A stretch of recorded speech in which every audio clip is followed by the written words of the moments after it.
क्या आपने कभी महसूस किया है कि आपका मन एक बंदर की तरह इधर उधर कूदता रहता है? आप पढ़ाई करने बैठते हैं, लेकिन अचानक फोन की एक नोटिफिकेशन आपका ध्यान भटका देती है। आप किसी ड्रीम को पाने के लिए मेहनत करना चाहते हैं, लेकिन माइंड की चंचलता आपको रोक देती है।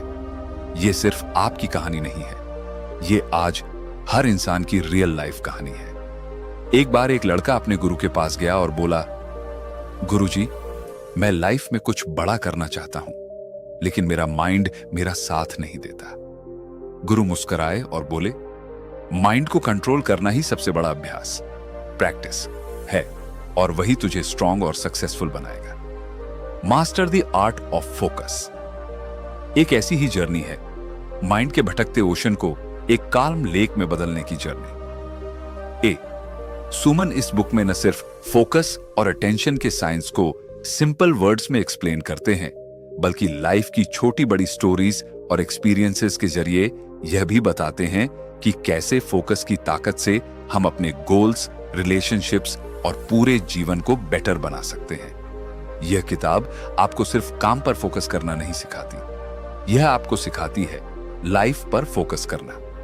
यह एक ऐसा दोस्त है जो आज की भागदौड़ में आपको रुककर सांस लेना सिखाता है, क्योंकि जब फोकस आता है तभी ट्रांसफॉर्मेशन शुरू होता है। Chapter 1, why does the mind wander? क्या आपने कभी सोचा है कि हमारा माइंड बार बार भटकता क्यों है? पढ़ाई या काम करने बैठते हैं और कुछ ही मिनटों में नोटिफिकेशंस, थॉट्स या यादें हमें खींच लेती हैं। हमारा दिमाग एक कंटिन्यूअस डिस्ट्रैक्शन की दुनिया में जी रहा है, जहां हर सेकंड कोई नया अलर्ट, मैसेज या रील हमारा ध्यान अपनी तरफ खींच लेता है। इस चैप्टर की शुरुआत एक पावरफुल कहानी से होती है। अर्जुन अपने लक्ष्य पर तीर चलाने वाला था। गुरु द्रोण ने उससे पूछा, क्या देख रहे हो? अर्जुन ने जवाब दिया, मुझे सिर्फ पक्षी की आंख दिख रही है।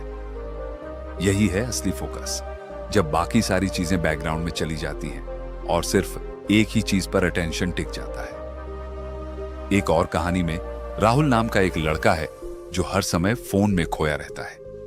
उसके पिता ने उसे एक ग्लास पानी दिया और कहा, इसे बिना गिराए पूरे घर का चक्कर लगाओ।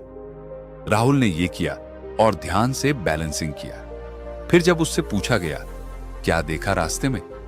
उसने कहा, कुछ नहीं, मैं तो बस पानी गिरने से बचा रहा था। पिता बोले, यही होता है जब आपका लक्ष्य क्लियर होता है, बाकी सब इरेलेवेंट हो जाता है। इस अध्याय में बताया गया है कि हमारा ध्यान बायोलॉजिकल और साइकोलॉजिकल वजहों से भटकता है। हमारा ब्रेन नॉवेल्टी को पसंद करता है, कुछ नया, कुछ शाइनी। डोपामिन के क्विक रिलीज की वजह से हम स्क्रोलिंग में खो जाते हैं और फोकस धीरे धीरे कमजोर हो जाता है। लेखक समझाते हैं कि अवेयरनेस सबसे पहला स्टेप है। जब तक हम ये समझेंगे नहीं कि माइंड कैसे काम करता है, हम उसे कंट्रोल नहीं कर सकते। चैप्टर के अंत में एक पावरफुल लाइन दी गई है, जब आपका माइंड आपकी जगह का मालिक बन जाए तो आप गुलाम हो जाते हैं, लेकिन जब आप अपने माइंड को मास्टर कर लें तब आप किसी भी लक्ष्य को पा सकते हैं। Chapter 2, how to begin the focus journey. हर बड़ी जर्नी की शुरुआत एक छोटे कदम से होती है और फोकस की जर्नी भी कुछ अलग नहीं, लेकिन सबसे पहली चुनौती यही होती है, शुरुआत कैसे करें। आज हम एक ऐसे समय में जी रहे हैं जहां सुबह की शुरुआत फोन की नोटिफिकेशन से होती है और रात को आई स्क्रीन पर थक जाती है। ऐसे में माइंड को शांत करना किसी अपहिल टास्क से कम नहीं लगता, लेकिन लेखक सुमन हमें याद दिलाते हैं कि फोकस कोई जन्मजात गिफ्ट नहीं है, बल्कि यह एक स्किल है और हर स्किल की तरह इसे भी प्रैक्टिस से ग्रो किया जा सकता है। इस अध्याय में एक खूबसूरत कहानी दी गई है। एक लड़का अपने गुरु से ध्यान, मेडिटेशन सीख रहा था, लेकिन उसका माइंड बार बार भटकता। गुरु ने उसे एक लैंप दिया और कहा, इसे जलाकर बैठो और तब तक देखो जब तक लौ स्टेडी बनी रहे। पहले दिन लौ बार बार कांपती रही, लेकिन जैसे जैसे दिन बीते लौ स्टेबल होने लगी और उस लौ के साथ साथ उस लड़के का माइंड भी। लेखक इस कहानी के जरिए एक गहरी बात समझाते हैं, फोकस एकदम से नहीं आता, यह धीरे धीरे छोटे कंसिस्टेंट स्टेप्स से बनता है। तो शुरुआत कैसे करें? सबसे पहले डिजिटल डिक्लटर करना जरूरी है। दिन में सिर्फ 30 मिनट के लिए फोन से दूर रहिए। उस समय को सिर्फ अपने लिए रखिए, बिना स्क्रीन के। फिर छोटे छोटे माइंडफुल ब्रेक्स लें। हर 2 घंटे में बस 5 मिनट खुद के साथ बिताइए, बिना किसी डिस्ट्रैक्शन के। मल्टीटास्किंग छोड़कर एक बार में एक काम की आदत डालिए, चाहे वो पढ़ाई हो, कोई प्रोजेक्ट हो या कोई बातचीत। पूरा ध्यान बस एक चीज पर रखिए। सुबह की शुरुआत एक फोकस रिचुअल से करें, चाहे वो जर्नलिंग हो, 10 मिनट की साइलेंस हो या कोई किताब पढ़ना। माइंड को एक काम और सेंटर्ड स्टार्ट देना बहुत पावरफुल होता है। और सबसे जरूरी चीज है आपका एनवायरनमेंट। डिस्ट्रैक्शन फ्री स्पेस बनाना आपकी जर्नी को और आसान बना देगा। एक ऐसी जगह जहां आपका माइंड नेचुरली शांत हो जाए। अध्याय के अंत में एक बेहद भावुक लाइन है, फोकस कोई बाहर से मिलने वाली चीज नहीं है, वो तो हमारे अंदर पहले से है, बस हमें रोज की भागदौड़ में उसे दोबारा पाना होता है। Chapter 3, breaking the habit of distraction. हम सबका सामना आजकल डिस्ट्रैक्शन से होता है, चाहे वह हमारा फोन हो, सोशल मीडिया हो या बस हमारा दिमाग इधर उधर भटकता हो। हम हर दिन खुद को ऐसे छोटे छोटे खिंचावों का शिकार होते हुए पाते हैं, और यही छोटी छोटी डिस्ट्रैक्शंस हमारे बड़े लक्ष्यों में रुकावट डालती है। लेकिन क्या आपने कभी सोचा है कि यह डिस्ट्रैक्शंस हमारी आदतें बन चुकी हैं? हम खुद को अनजाने में ही इसकी गिरफ्त में डाल लेते हैं, और जैसे जैसे समय बीतता है ये हमारी दिनचर्या का हिस्सा बन जाती है। इस अध्याय में सुमान हमें बताते हैं कि डिस्ट्रैक्शंस को हैबिट्स के रूप में कैसे तोड़ा जा सकता है। वह कहते हैं कि हमारा दिमाग हमेशा नया और एक्साइटिंग चाहते हैं। यह हमारी बायोलॉजिकल वायरिंग है। हम ध्यान नहीं दे पाते क्योंकि हम खुद को बार बार ट्रेन करते हैं कि हमें हर वक्त कुछ नया चाहिए। लेखक के अनुसार अगर हमें डिस्ट्रैक्शन से बाहर निकलना है तो सबसे पहले हमें यह समझना होगा कि इनकी शुरुआत हमसे होती है, और फिर हमें खुद से यह सवाल करना होगा कि क्या हमें सच में इन डिस्ट्रैक्शंस का पीछा करना चाहिए। लेखक एक दिलचस्प उदाहरण देते हैं। एक आदमी हमेशा नए ऐप्स डाउनलोड करने का आदत बना चुका था, लेकिन उसे कभी भी मानसिक शांति नहीं मिल पाती थी। एक दिन उसने एक साधारण तरीका अपनाया। जब भी वह नया ऐप डाउनलोड करने का सोचता तो वह एक गहरी सांस लेकर खुद से पूछता, क्या मुझे सच में इस समय इसकी जरूरत है? वह पाता था कि ज्यादातर बार उसका जवाब होता था नहीं। धीरे धीरे उसने इस आदत को छोड़ दिया और अपनी एनर्जी को ज्यादा प्रोडक्टिव कामों में लगाना शुरू किया। लेखक इस चैप्टर में यह भी बताते हैं कि डिस्ट्रैक्शंस को तोड़ने के लिए सबसे पहले हमें अपनी ट्रिगर्स पहचाननी चाहिए, वो चीजें जो हमें भटकने पर मजबूर करती हैं। क्या वह फोन है, सोशल मीडिया है या कुछ और? जब हम इन ट्रिगर्स को पहचान लेते हैं तो हम आसानी से उन्हें मैनेज कर सकते हैं। इसके बाद लेखक माइंडफुलनेस की शक्ति की बात करते हैं। जैसे ही हमारा ध्यान भटकता है, हमें सिर्फ कुछ सेकंड्स का ब्रेक लेना चाहिए। गहरी सांस लेकर खुद को शांति से समेटना चाहिए और फिर काम पर वापस लौटना चाहिए। इसके अलावा लेखक यह भी कहते हैं कि हमें अपना वातावरण, एनवायरनमेंट डिस्ट्रैक्शन फ्री बनाना चाहिए।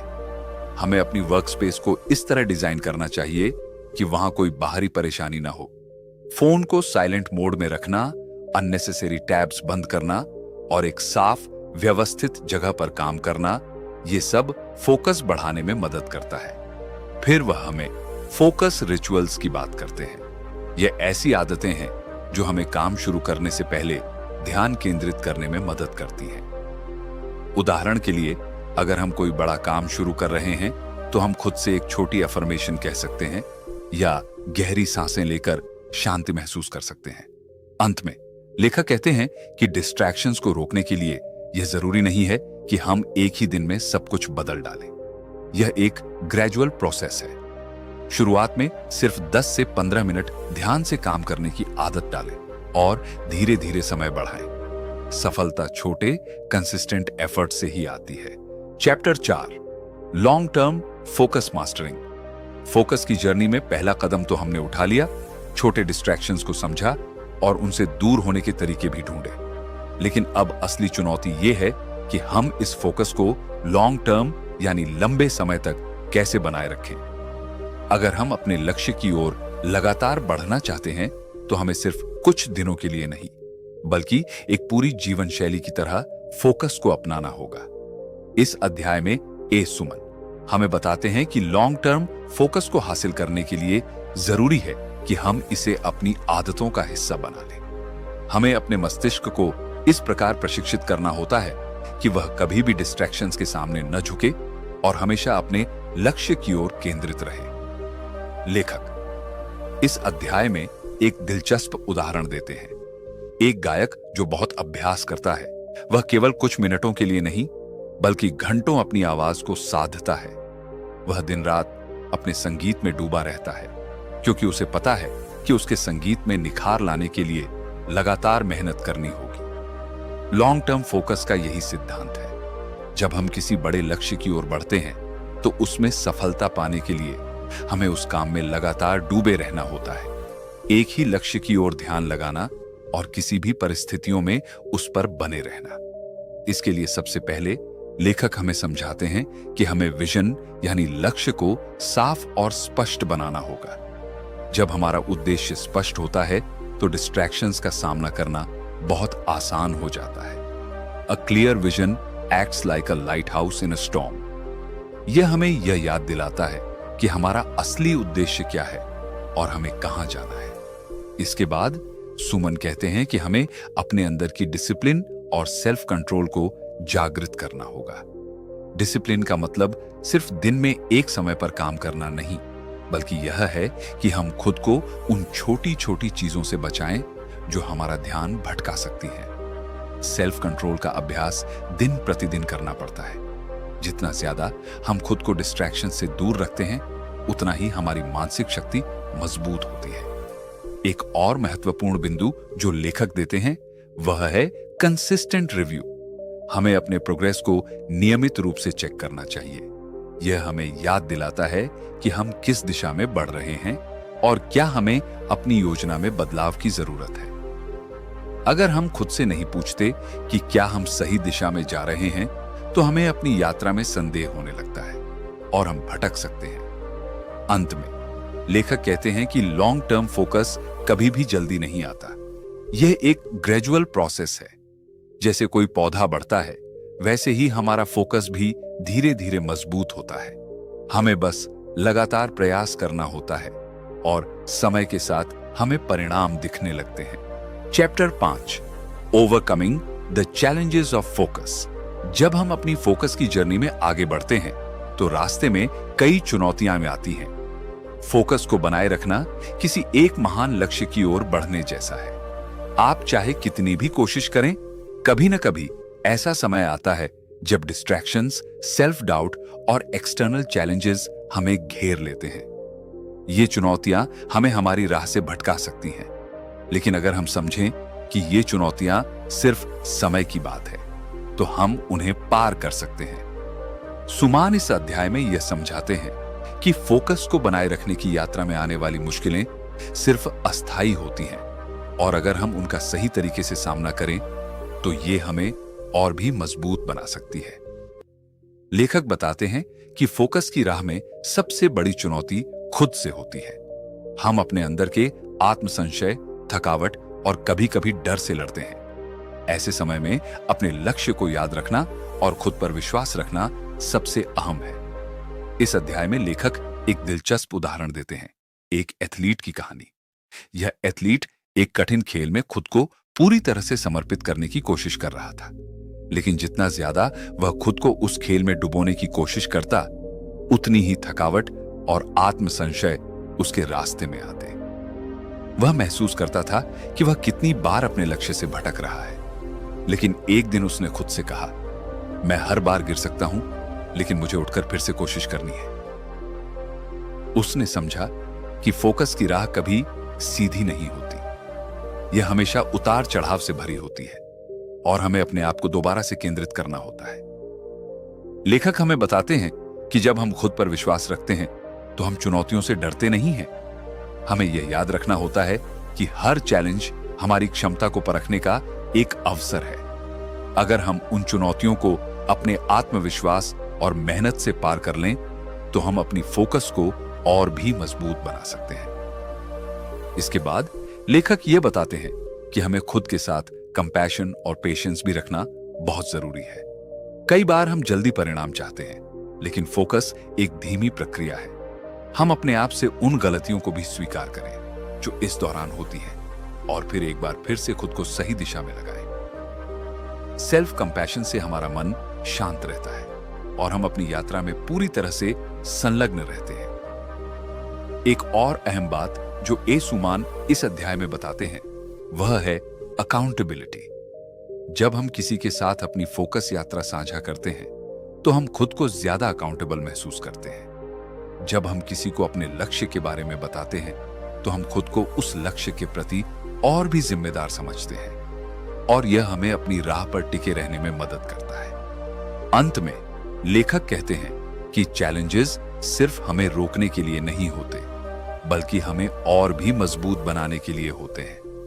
अगर हम सही तरीके से इनका सामना करें तो हम अपनी फोकस क्षमता को और बढ़ा सकते हैं। Master the art of focus सिर्फ एक किताब नहीं है, यह एक यात्रा है हमारे भीतर की शक्ति को पहचानने और उसे अपनी जीवन शैली में उतारने की।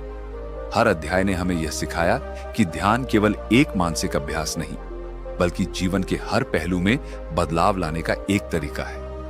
यह किताब हमें बताती है कि फोकस कोई मंजिल नहीं, बल्कि एक निरंतर अभ्यास है और हर दिन हमें इसे और मजबूत करना होता है। ए सुमन ने इस किताब के माध्यम से यह साबित किया है कि ध्यान साधना कोई कठिन कार्य नहीं है, बल्कि यह हमारे रोजमर्रा के छोटे छोटे कदमों का परिणाम है।